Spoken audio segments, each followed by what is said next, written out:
In the pale light of dawn, 200 Cheyenne warriors stood silhouetted against the horizon, their faces streaked with war paint, their ponies restless in the chill Nebraska air. Their eyes were fixed on Caleb Harrow's modest homestead, a lone wooden cabin surrounded by rolling prairie. Every man among them carried a weapon, rifles, bows, tomahawks, and everyone had a reason to see Caleb dead. But just 12 hours earlier, Caleb had been a solitary farmer, a man hardened by loss, trying to coax a living from the stubborn soil of the Great Plains. The events that led to this moment began with a single act of mercy, one that would either save a people or doom them all. The sun was dipping below the horizon, painting the prairie gold, when Caleb heard the crack of gunfire from the direction of Willow Creek. Most men in these parts would have turned away, bolted their doors, and whispered a prayer to forget the sound.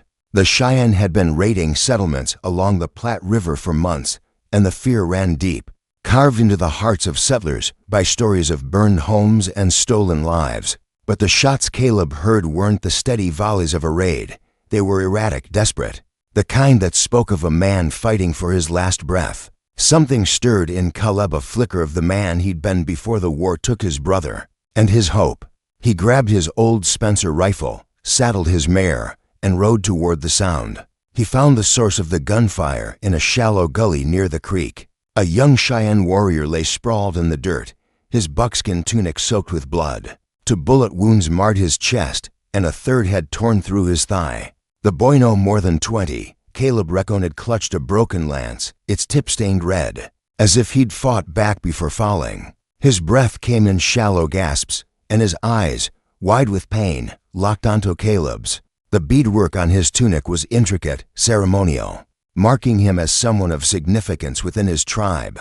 Caleb's first instinct was to leave. The Cheyenne were the enemy, responsible for the deaths of neighbors like the Thompsons, whose farm had been reduced to ash last spring. Most settlers would have walked away or worse, finished the job with a bullet to ensure no trouble followed. But as Caleb stood over the young man, rifle heavy in his hands, the warrior's eyes didn't plead or threaten. They simply watched, as if seeing something in Caleb that even he didn't recognize. The boy tried to speak, his voice a rasp, blood flecking his lips. "Help," he whispered in halting English, then collapsed back, his strength fading.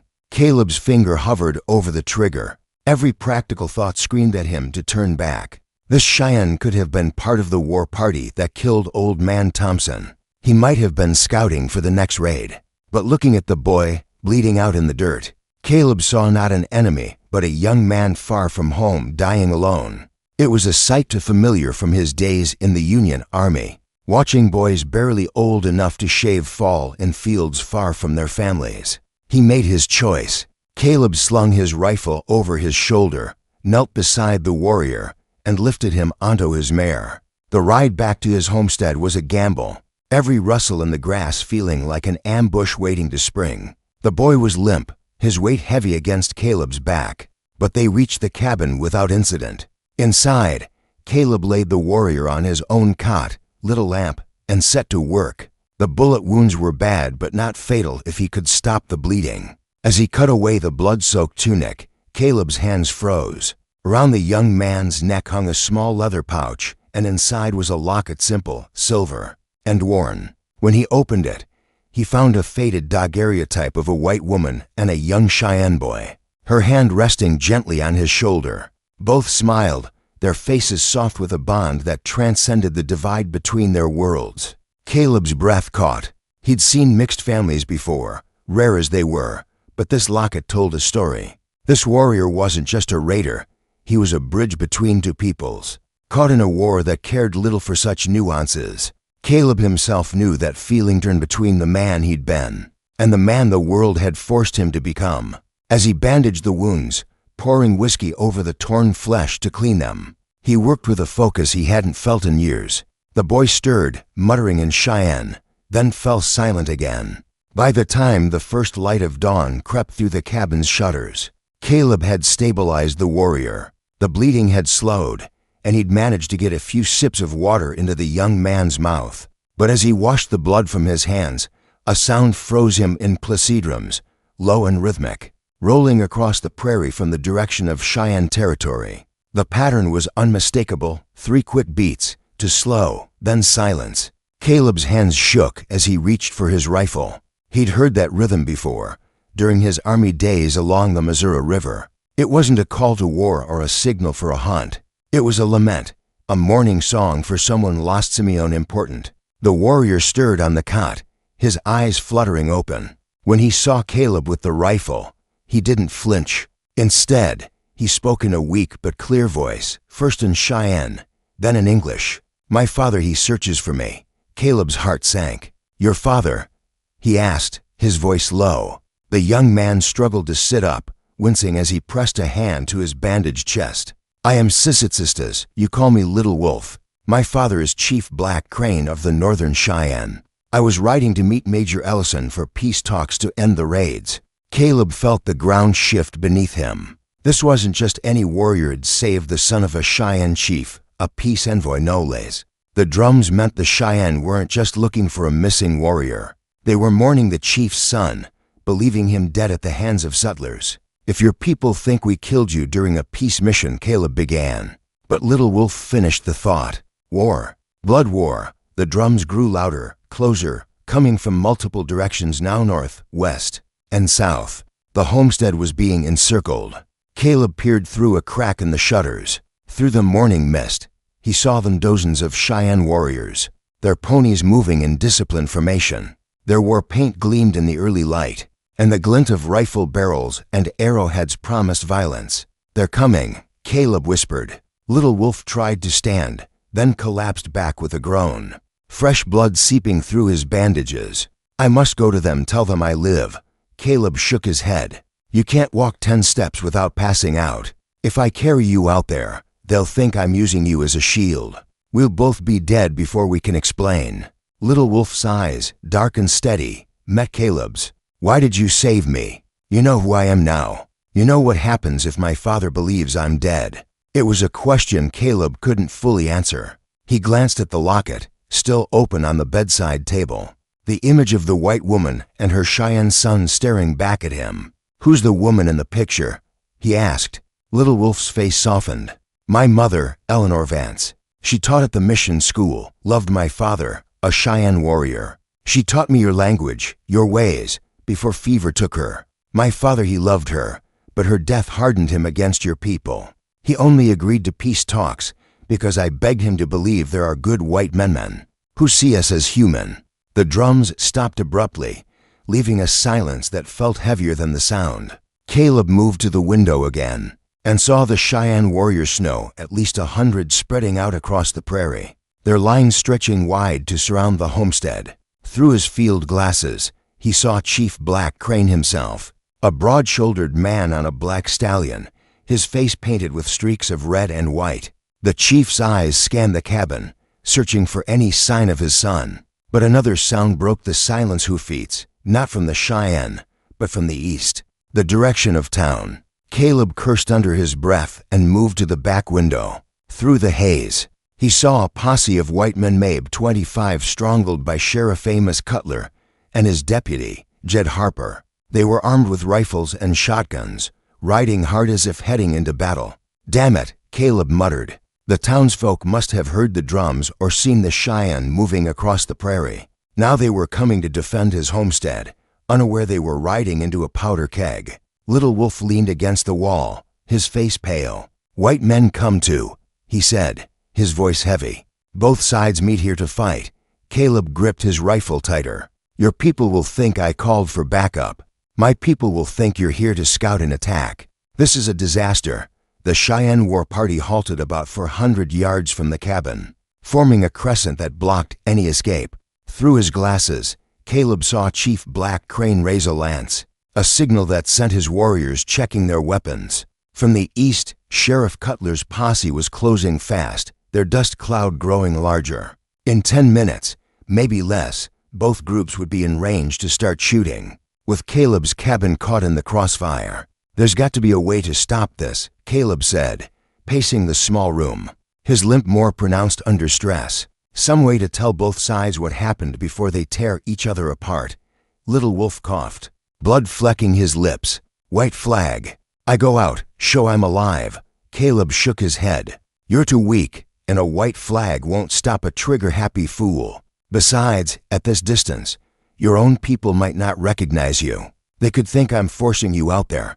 Little Wolf's eyes darkened. My father, he will not wait. If he thinks whites killed me, he will call the other band Southern Cheyenne, Arapaho. Hundreds more warriors. Caleb felt the weight of those words like a stone in his gut. Hundreds of warriors, united in vengeance, could wipe out every settlement from here to Omaha, all because he'd chosen to save one wounded man. Through the front window, he saw the Cheyenne tightening their formation, preparing for an attack. Chief Black Crane raised his lance again, and his warriors knocked arrows. From the back, Sheriff Cutler's men were now close enough that Caleb could see the fear and anger on their faces. There's no time, Caleb muttered. We need a plan, and we need it now. Little Wolf's gaze fell on the locket again, and an idea sparked in his eyes. The locket, my father knows it. He gave it to me when I became a warrior, to remember my mother's hope for peace. If he sees it, he'll know I'm alive. Caleb nodded slowly, an idea forming. If we can show it to him, maybe we can stop this before it starts. But how do we get it to him without getting shot? He glanced outside, where the prairie offered no cover, just open ground between the cabin and the Cheyenne line. Then his eyes fell on the windmill, a 25-foot structure standing near the barn, its blades creaking in the morning breeze. From its top, a man could be seen by both sides at once. It's crazy, Caleb said, but if you climb that windmill and hold up the locket, your father might see it. The sheriff's men would see you're alive too. It could buy us time. Little Wolf nodded, though his strength was fading. I climb. You help me. Caleb hesitated. The windmill offered no protection, and climbing it would put them in the open. Easy targets for any nervous shooter. But with the Cheyenne and the posse closing in, they were out of options. All right, Caleb said. We go together. He helped Little Wolf to his feet, the young man leaning heavily on him as they staggered toward the door. But just as they reached it, a gunshot rang out, not from the Cheyenne or the posse, but from a cluster of rocks halfway between the two groups. Caleb froze, his heart pounding. Through his field glasses, he saw a flash of gray fabric. Militia gray. Militia, he whispered. They must be part of Major Ellison's patrol, sent to escort you for the peace talks. Another shot cracked, this time from the rocks, and Caleb saw muzzle flashes as the hidden militia fired toward both the Cheyenne and the posse. They're shooting at everyone, Caleb said, disbelief coloring his voice. The militia, likely thinking they'd stumbled into an ambush, were turning a tense standoff into a three-way battle. Chief Black Crane's war cry split the air as his warriors charged toward the rocks. Sheriff Cutler's men spurred their horses forward, mistaking the Cheyenne's movement for an attack. Somewhere in the chaos, a militia soldier fired again, and a Cheyenne warrior fell from his horse, an arrow finding a posse member in return. The prairie erupted into chouse gunfire, screams, and the thunder of hooves. Little Wolf grabbed Caleb's arm, his grip weak but urgent. You must stop this. Get me to my father. Caleb shook his head, dragging him back from the door. You'll be killed before you take 10 steps. We need another way. But the gunfire was intensifying, and through the smoke, Caleb saw men falling, Cheyenne, settlers, and militia alike. He looked at the locket in Little Wolf's hand, then at the windmill. It was their only chance. Hold on to that locket, he said, slinging Little Wolf's arm over his shoulder. We're going up. They stumbled out of the cabin, bullets whining through the air. Caleb half carried Little Wolf toward the windmill, ignoring the shots that kicked up dirt around them. The Cheyenne line was 300 yards away, the posse closer now, and the militia still firing from the rocks. As they reached the windmill's base, a bullet grazed Caleb's arm, drawing blood but not stopping him. Keep moving, he growled, pushing Little Wolf toward the ladder. The young warrior climbed, each rung a struggle, blood dripping from his wounds. Caleb followed, ready to catch him if he fell. Halfway up, Little Wolf's strength gave out. He slipped, but Caleb pressed himself against the ladder, holding him in place. I've got you, Caleb said, his voice steady despite the chaos below. Just a little further. Little Wolf's voice was barely a whisper. Why risk your life for me?" Caleb didn't answer right away. He thought of the locket, of the woman who'd loved across worlds, of the brother he'd lost in a war that taught him hate could destroy more than bullets. "Because someone has to believe peace is possible," he said finally. "Your mother did. Maybe I do too." They reached the top of the windmill, exposed to every gun on the battlefield. Little Wolf raised the locket, the silver catching the sunlight. "Father," he shouted in Cheyenne, then in English, "I live. I am safe." The effect was immediate. Chief Black Crane lowered his rifle, his war paint unable to mask the shock on his face. He urged his horse forward, close enough to see the locket clearly. Across the field, Sheriff Cutler's men paused, their rifles lowering as they saw the wounded Cheyenne and the white farmer standing together. Even the militia in the rocks held their fire, confused by the sight. But Major Ellison was riding in now, his cavalry column approaching from the north. Through his field glasses, Caleb saw the Major's face hard, suspicious, ready to assume betrayal. "Major Ellison," Caleb shouted. "This is Chief Black Crane's son. He was shot by bandits on his way to your peace talks. I saved him." The Major reined in his horse, close enough to hear. "Harrow, Caleb Harrow," he called, recognizing him from his army days. Caleb nodded. "Yes, sir. This boy's no raider. He's here for peace." Chief Black Crane dismounted and walked to the base of the windmill, his eyes fixed on his son. He spoke in Cheyenne, his voice thick with emotion. "What's he saying?" Caleb asked. Little Wolf, swaying but holding the locket high, translated. "He thought I was dead, like my mother. He came to avenge me, but he sees now a white man with honor." Major Ellison rode closer, his saber still in hand but lowered. "Chief Black Crane," he called, "we need to talk." But before they could move forward, Sheriff Cutler burst from the cabin, rifle raised. "Don't trust him, Major. That Cheyenne's people burned out the Thompsons. This is a trap." The fragile moment shattered. Cheyenne warriors raised their weapons, Major Ellison's men drew their sabers, and the prairie teetered on the edge of slaughter. Little Wolf shouted something in Cheyenne, and Chief Black Crane froze, his hand on his tomahawk. "What did you say?" Caleb asked. "I told him my mother's spirit would curse him if he spills blood now. She believed in peace.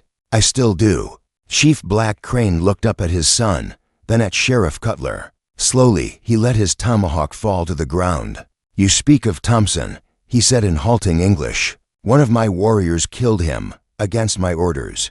I will give him to you for justice." Sheriff Cutler's rifle wavered, his face a mix of shock and doubt. Major Ellison dismounted, stepping between them. "Sheriff, lower your weapon. Chief, we'll handle justice through the treaty. No more blood today." But then, a new sound hoofbeats from the east. Caleb raised his field glasses and saw another group approaching Southern Cheyenne. Their war paint different, their numbers at least 80 strong. They were riding hard, likely drawn by the drums and smoke, believing the peace talks had failed. Chief Black Crane mounted his horse, shouting orders to intercept them, but they were too far, too fast. In minutes, they'd crash into Major Ellison's line, and the fragile peace would collapse. Caleb looked at Little Wolf, now barely conscious, the locket still in his hand. "We have to get down," he said, but the young man was out, his strength gone. Below, chaos loomed as the Southern Cheyenne closed in. Caleb made a decision. He lifted Little Wolf and started down the ladder, moving carefully but quickly. When he reached the ground, Chief Black Crane was riding back, his face grim. "Cannot stop them," he said. Major Ellison joined them. "What's your plan, Harrow?" Caleb set Little Wolf gently in the shade. "You and the chief ride together to meet them. A cavalry major and a Cheyenne chief, side by side fighting. It might make them listen." Sheriff Cutler, his rifle finally lowered, shook his head. "That's madness. They'll kill you both." Chief Black Crane looked at his son, then at the approaching warriors. "Good plan. Dangerous, but good." Major Ellison nodded. "Better than a massacre." He turned to his men. "Lieutenant, hold position. If this fails, retreat to the cabin." Together, the major and the chief rode out. Two old enemies united to stop a war. Caleb knelt beside Little Wolf, the locket still in the young man's hand. Through the dust, he saw the Southern Cheyenne slow. There were cries faltering as they saw the unlikely pair. Major Ellison and Chief Black Crane were speaking, gesturing toward the homestead. The warriors' weapons lowered, and for the first time, Caleb dared to hope. But the moment was fragile and wrong move could still end in blood. The Nebraska prairie was a battlefield paused on the edge of slaughter. Caleb Harrow knelt beside the unconscious little wolf, the young Cheyenne warrior whose life he'd saved. The locket of his mother still clutched in the boy's bloodied hand. In the distance, Major Ellison and Chief Black Crane rode side by side toward the approaching Southern Cheyenne War party, their unlikely alliance the only hope to stop a massacre. The dust cloud from the Southern Cheyenne's horses grew larger. There were cries carrying across the open ground. Sheriff Amos Cutler stood nearby, his rifle lowered, but his face taut with distrust, watching as the fragile piece teetered on a knife's edge. Caleb's homestead, a lone cabin in the vast prairie, was the fulcrum of this moment, a place where compassion had sparked both hope and danger. Through his field glasses, Caleb watched Major Ellison and Chief Black Crane reach the Southern Cheyenne, their horses slowing as they raised their hands in a gesture of parley. The war party, nearly 100 strong, fanned out in a wide arc, their weapons still raised but their advance halting. The war leader, a broad-shouldered man with a headdress of eagle feathers, urged his horse forward, his face painted with black and yellow stripes that marked him as a man of authority. Caleb couldn't hear the words exchanged, but he saw the tension in the warriors' postures, the way their hands hovered near their bows and rifles. One wrong move, one misspoken word, and the prairie would erupt into violence again. Sheriff Cutler shifted beside Caleb, his voice low and bitter. "This is insanity, Harrow. You think those savages will listen to reason? They burned out the Thompsons, killed old man Jenkins last fall. They don't want peace, they want our scalps." Caleb kept his eyes on the distant parley, his hand resting on Little Wolf's shoulder to check his pulse. "They thought we killed their chief's son, Amos. You'd ride to war too if it was your boy out there."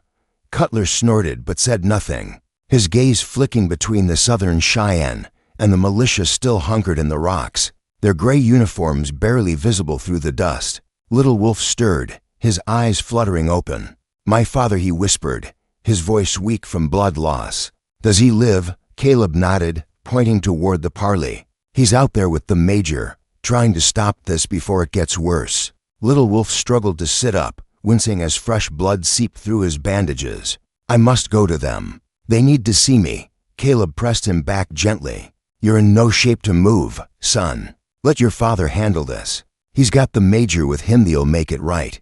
But Caleb's words felt hollow even to himself. The Southern Cheyenne were allies of Chief Black Crane, but they were a different band, fiercer, less inclined to trust white men after years of broken treaties and stolen land. If they believed the peace talks had been a trap, no amount of words would stop them from attacking. Caleb's mind raced, searching for a way to reinforce the fragile truce. The locket in Little Wolf's hand gleamed in the sunlight, a symbol of his mother's hope for peace between two worlds. If the Southern Cheyenne could see it, see Little Wolf alive, it might tip the scales. The parley seemed to be working, at least for the moment. The Southern Cheyenne war leader lowered his rifle, and his warriors followed suit, though their eyes remained wary. Major Ellison gestured toward Caleb's homestead, likely explaining that Little Wolf was alive, saved by a white farmer. Chief Black Crane held up his hand, speaking rapidly in Cheyenne, his voice carrying authority even from this distance.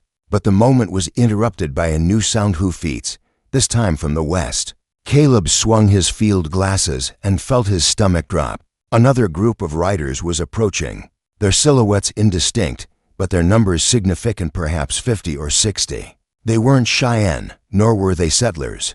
Their movements were too disciplined, their formation too tight. "Arapaho," Little Wolf said, his voice barely audible. "My father's other allies. They heard the drums, saw the smoke. They come for war." Caleb's heart sank. The Southern Cheyenne were one thing, but the Arapaho were known for their ferocity. Their distrust of white men deepened by the Sand Creek massacre a decade earlier. If they joined the fray, the fragile parley would collapse, and Caleb's homestead would become a graveyard. Sheriff Cutler cursed under his breath, raising his rifle again. "We're done for, Harrow. You brought this on us by saving that boy." Caleb ignored him, his mind racing. The windmill where he and Little Wolf had stood moments ago was still the best vantage point visible. To all sides, a place where a signal could be seen. But Little Wolf was too weak to climb again, and Caleb alone wouldn't carry the same weight. He needed something to show the Arapaho that this wasn't a trap, that peace was possible. His eyes fell on the locket again. "Your father gave you that locket," Caleb said. "Would the Arapaho recognize it? Would they know it means you're alive?" Little Wolf nodded weakly. "They know my mother's story. They know the locket, but it must be me who shows it." Caleb shook his head. "You can't climb, and I'm not letting you die trying. I'll go up." Little Wolf's eyes widened. "They'll shoot you. You're a white man, they won't listen." Caleb forced a grim smile. "Maybe not, but they'll see the locket, and they'll see me trying to save you. That's got to mean something." He helped Little Wolf lean against the windmill's base, then grabbed the locket and started up the ladder. The rungs were slick with Little Wolf's blood, and Caleb's own arm throbbed from the bullet graze. But he climbed steadily, driven by a stubborn refusal to let this day end in blood. From the top of the windmill, the prairie stretched out like a battlefield map. To the east, the Southern Cheyenne stood in a tense parley with Major Ellison and Chief Black Crane. To the west, the Arapaho were closing fast, their war cries growing louder. Sheriff Cutler's posse had taken cover round the homestead, their rifles trained on both groups. The militia in the rocks were still firing sporadically, unaware of the parley, their shots adding to the chaos. Caleb held up the locket, letting the sunlight catch its silver surface. "Little Wolf lives," he shouted, his voice carrying across the prairie. "He's safe. This is his mother's locket, proof he's alive." The effect wasn't immediate. The Arapaho kept coming, their horses at a gallop, but a few warriors slowed, their heads turning toward the windmill. Chief Black Crane broke away from the parley, riding toward the Arapaho with Major Ellison at his side. Caleb kept shouting, holding the locket high, praying it would be enough. Below, Little Wolf struggled to his feet, leaning against the windmill and raising his hand in a weak gesture. "Father," he called in Cheyenne, his voice hoarse but clear. "I live." The Arapaho war leader, a tall man with a scar across his cheek, raised a hand, and his warriors slowed to a trot. Chief Black Crane reached them, speaking rapidly, pointing to the windmill. Major Ellison added his voice, his uniform a stark contrast to the war paint and feathers around him. The Arapaho leader's eyes narrowed, but he didn't signal an attack. Instead, he rode closer to the windmill, close enough to see Little Wolf slumped at its base, the bandages on his chest stained red. Caleb climbed down, holding the locket out as he reached the ground. "This is his," he said, handing it to the Arapaho leader. "He was shot by bandits, not us. I brought him here to save him." The Arapaho leader opened the locket, his expression unreadable as he studied the image of Eleanor Vance and her young son. He looked at Little Wolf, then at Chief Black Crane, who had dismounted and knelt beside his son. "This true?" the Arapaho asked in halting English. Chief Black Crane nodded. "This white man saved my son. He speaks for peace." The Arapaho leader's gaze shifted to Caleb, hard and searching, as if weighing his soul. Finally, he handed the locket back. "No war today," he said. "But we watch." The tension didn't break, but it eased. The Arapaho warriors lowered their weapons, and Major Ellison signaled his men to stand down. Sheriff Cutler, still wary, called his posse back to the homestead, though he kept his rifle ready. The militia in the rocks, finally realizing the shooting had stopped, emerged cautiously, their hands raised to show they meant no harm. But just as it seemed peace might hold, a new threat emerged. From the south, a low rumble grew more hoofbeats, this time a smaller group, but moving with purpose.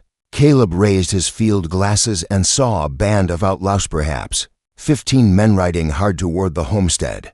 Their leader, a man with a black hat and a scar across his jaw, was unmistakable: Jedediah Kane, a notorious bandit who'd been plaguing the Platte River settlements for years. "Damn it," Caleb muttered. "Those are the bastards who shot Little Wolf." The outlaws must have been watching from a distance, waiting for the Cheyenne and settlers to wipe each other out, so they could raid the homestead for supplies. Now, with the parley holding, they were making their move, hoping to exploit the chaos. Sheriff Cutler saw them too and cursed.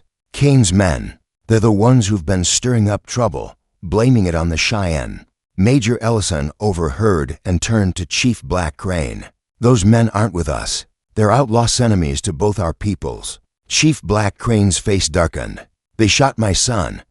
He raised his lance, and his warriors snapped to attention, their earlier hesitation replaced by fury. The Arapaho leader nodded, his own men readying their weaponizational requirements for the story, ensuring a cohesive narrative that builds to a clear, satisfying conclusion across all three parts. As per the user's instructions, the Nebraska prairie, once poised on the brink of a massacre, now held a fragile truce. Caleb Harrow stood beside the wounded little wolf, the young Cheyenne warrior whose life he'd saved. As the dust settled around his homestead, Chief Black Crane and Major Ellison had convinced the Southern Cheyenne and Arapaho war parties to stand down, their parley cemented by the sight of Little Wolf's locket, a symbol of his mother's hope for peace. Sheriff Amos Cutler's posse had retreated to the homestead, their rifles lowered but their nerves still taut. The militia patrol, trapped in the rocks until moments ago, had emerged,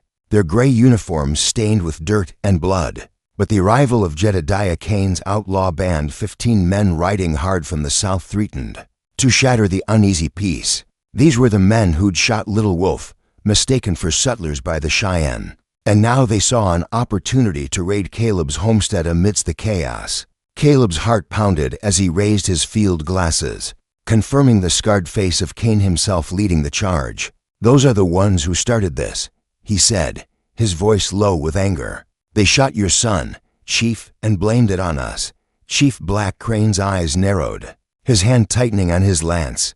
"Then they die today." Major Ellison, still mounted, called to his men, "Form a defensive line. These aren't our people, they are criminals." The Arapaho leader, his scar gleaming in the sunlight, nodded to his warriors, who spread out to flank the outlaws' approach. Sheriff Cutler, his earlier distrust of the Cheyenne warring with his hatred of Kane, shouted to his posse, "Get to cover. We'll hold the homestead." The outlaws were 200 yards out, their horses kicking up dust as they fired wild shots, expecting to find a battlefield of dead Cheyenne and settlers. Instead, they rode into a unified front: Cheyenne, Arapaho, cavalry, and townsfolk, all aligned against a common enemy. Caleb helped Little Wolf to his feet, guiding him toward the cabin for safety. "You stay here," he said. "This fight's not yours anymore." Little Wolf shook his head, his voice weak but firm. "I fight with my people. With you." Caleb saw the determination in the young man's eyes and nodded. "Then we do this together." As the outlaws closed to 100 yards, Major Ellison raised his saber. "Cavalry, prepare to charge." Chief Black Crane signaled his warriors, who knocked arrows and raised rifles. The Arapaho fanned out to the west, cutting off any escape.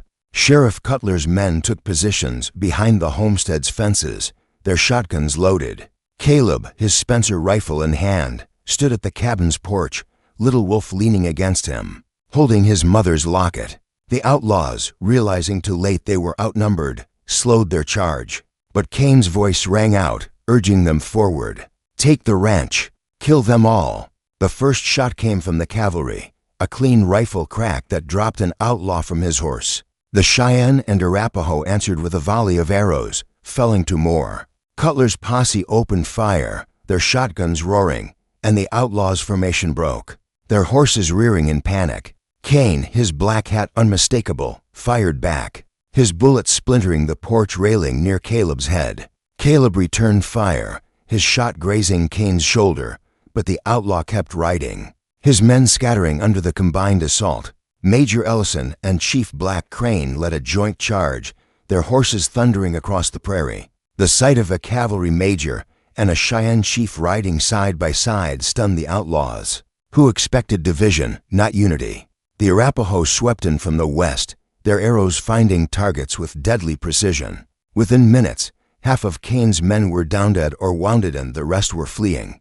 their plan in ruins. Caleb and Little Wolf watched from the porch, the locket glinting in the young warrior's hand. "Your mother's dream," Caleb said. "It's holding." Little Wolf nodded, his strength fading but his spirit unbroken. Because of you." Cain, blood streaming from his shoulder, wheeled his horse to escape, but Chief Black Crane cut him off, his lance raised. "You shot my son," the chief said, his voice cold as the prairie wind. Cain sneered, raising his pistol, but an Arapaho arrow struck his chest before he could fire.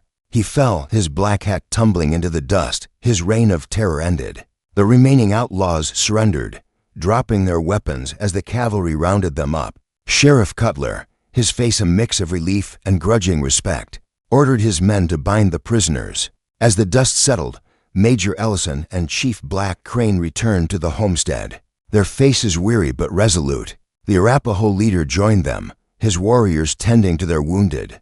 The militia patrol, freed from the rocks, helped secure the outlaws, their earlier mistakes forgiven in the face of a shared victory. Caleb knelt beside Little Wolf, checking his bandages. "You're going to make it, son," he said. Little Wolf managed a weak smile. "Because you chose mercy." Over the next hour, the groups worked together to restore order. The Cheyenne and Arapaho tended their wounded, their medicine men chanting softly as they applied salves. The cavalry treated their own, while Cutler's posse patched up minor injuries. Little Wolf was moved back to Caleb's cot, where an Arapaho healer worked alongside a cavalry medic to stabilize him. Major Ellison and Chief Black Crane sat at Caleb's table, drafting a formal peace treaty. The Arapaho leader added his mark, pledging his band's support. Even Sheriff Cutler, his hatred softened by the day's events, agreed to honor the terms, which promised mutual protection and justice for past wrongs. By midday, the treaty was signated document that ended the raids and established Caleb's homestead as a neutral ground for trade and talks. The outlaws were bound and loaded onto a cavalry wagon, destined for trial in Omaha. Cain's body was buried in an unmarked grave, a fitting end for a man who'd sown discord for profit. Caleb's arm, grazed by a bullet, was bandaged, but he waved off further attention. His focus on Little Wolf. The young warrior's condition was stable, his wounds clean, and the locket of his mother was placed beside him, a talisman of hope. As the sun climbed higher, the prairie took on a new calm. Cheyenne and Arapaho warriors camped near the creek, their ponies grazing quietly. The cavalry set up a temporary post nearby, their guidons snapping in the breeze. Cutler's posse returned to town, their stories of the day already taking shape.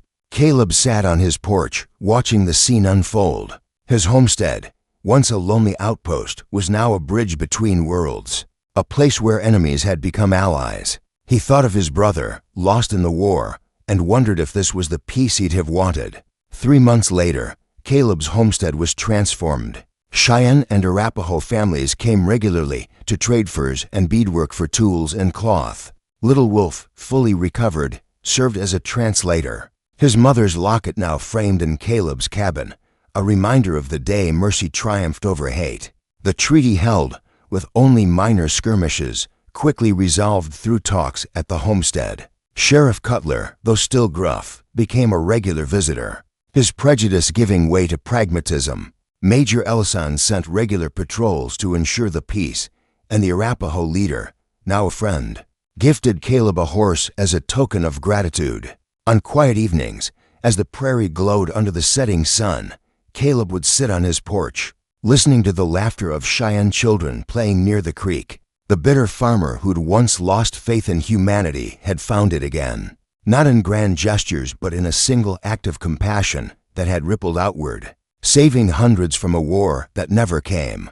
He'd learned that courage wasn't always in fighting, but in choosing to heal, to understand, to see an enemy as a man. The story of mercy and redemption is one of many from the American frontier, where choices shaped destinies. What would you have done in Caleb's place? Risked everything to save a stranger, or stayed safe and let history take its course? Share your thoughts in the comments below, especially on the themes of violence and injustice. How do we confront them today? Your perspective matters. Let's hear it.